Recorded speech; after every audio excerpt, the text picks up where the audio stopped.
Hi, this is Jen back again to talk about the full moon, which is coming this Thursday, August 11th.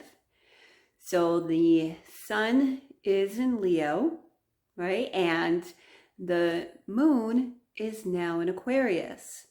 So we started with the new moon. It was the last week of July, and it was both the sun and the moon in Leo. So now we're halfway through the lunar cycle, and that means that the full moon is in opposition of the sun. Aquarius is in opposition of Leo because they are 6 signs apart or about 6 months apart. So hopefully that makes sense. And I'm just going to talk about what the elements are. So the Leo sign is a fixed fire. So fixed meaning it just goes straight, it doesn't waver, right? It's not mutable. It's the opposite of mutable or like kind of laid back and chill. It's like, nope, this is where we're going. Eyes on the prize kind of thing. And fire is alchemy. It's making changes, right? It's burning away the old and drawing in the new, right? Think of fire ceremonies. It's very strong, and that's fire. So Aquarius is a fixed air sign. Fixed air sign, not wavering. And air is about the intellect and communication. All right. So those are the elements. Now they're both yang elements, meaning more like the masculine, where water and earth are the yin or the more feminine.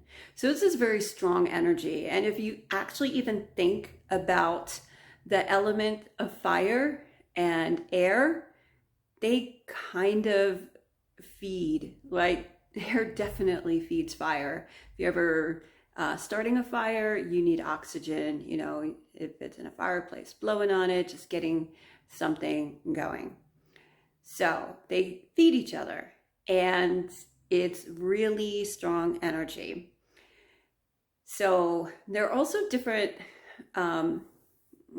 characteristics, right? I think personas, that's why I'm like hesitating. I'm like, I don't think that's the right, but that's how I see them. They're different parts of the human psyche, right? Different personas. So the persona of the Leo, it's a lion, it's the king, it's regal and very strong. Like, look at me, right? If you know any Leos, or if you're a Leo yourself, love having center stage.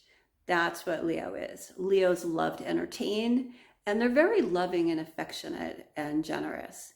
So that's the Leo. Aquarius, on the other side, is resourceful, thinking out of the box. This is about the future. So it's kind of having that bird's eye view, right, of what's going on and like seeing beyond what might be traditional or conventional, right? So that is the Aquarius persona, right? You think of the Mad Professor. That's how I like to think of it. So if you have Aquarius in your chart, this might be resonating with you. So this is a huge invitation, right, to expand. Since the sun and the moon are in opposition, we're always like going out, right? So the new moon is kind of narrow. Now we're expanding and going out because now we're on opposite sides of the table. And you can think of all the other personas or signs as contributing, but the focus is here. And if you're feeling a little polarized or like confused, right? I'll share this. I'm doing a journey for myself towards my soul's evolution. What does that mean? I'm doing everything I can to improve myself, to get better, bigger, because that's what I'm doing with my clients, right? And this full moon is really supporting that, fostering that, like letting go of the old, burn away what you were told you are, who you think you are, who you believe you are, what you're seen as, and just like kind of kick down that door, you know, be outlandish, be disruptive, right? Like, wait, what? No, I'm not going to keep my mouth shut, or no, I'm not going to do things the way you told me to do them, because I'm listening to my own heart, right? To my own intuition. And I am going to move forward the way I know is best for me, right? So we don't impose our will on anybody else, but having that freedom, because you are sovereign. I am sovereign. You are sovereign. It's time to own that. Think of the Leo, right? Regal, sovereign. You are a sovereign being. You are a child of God. You're a divine child of God. And it's time for you to connect to the truth of that. So that's the full moon in Aquarius. So I say go get them.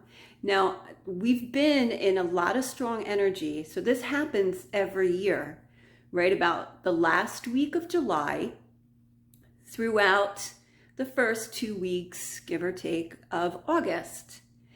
There's a portal that opens. And I'm not going to get deep into it, but you can definitely look it up. And it is about like opening the space, the gate between heaven and earth. That's how I see it. I take the opportunity on these teachings to signal myself to intentionally, deliberately create what I want. How do I do that? First intention, right? Like, what do I want? I don't know. What do I want? So I got to get that down first. By the way, you do know what you want. It's just all these blocks that we have to get us there thinking that we don't deserve it. Once you push through that, then you take action. Do something towards what you want. And be relaxed about it. Be in a flow with it. Take care of yourself, right? So you feel strong. So it's not like, oh my God, I got to do this now. No, be relaxed. Take care of yourself. Do some yoga. Go for a walk. Listen to music that you love, that fulfills you and inspires you. Very important. I call it now perpetual self-care. I can't take a day off. If I do, it's not pretty. So anyway, this Lionsgate portal, bringing heaven to earth every year at this time, the apex of the energy was August 8th. So August is the 8th month of the year. So we have 8/8.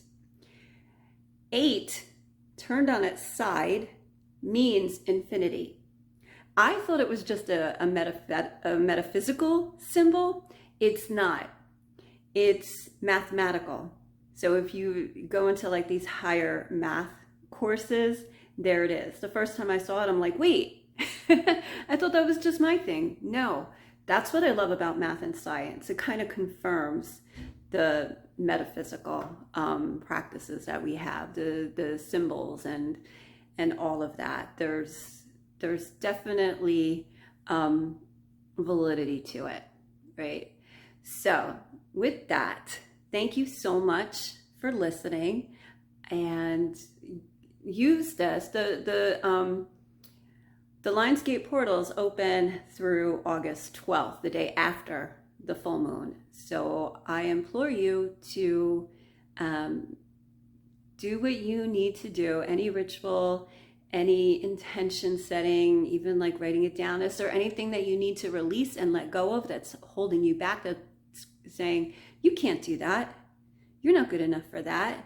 That's for somebody else, not for somebody like you. Burn that away. All right, I'll see you next time. Namaste.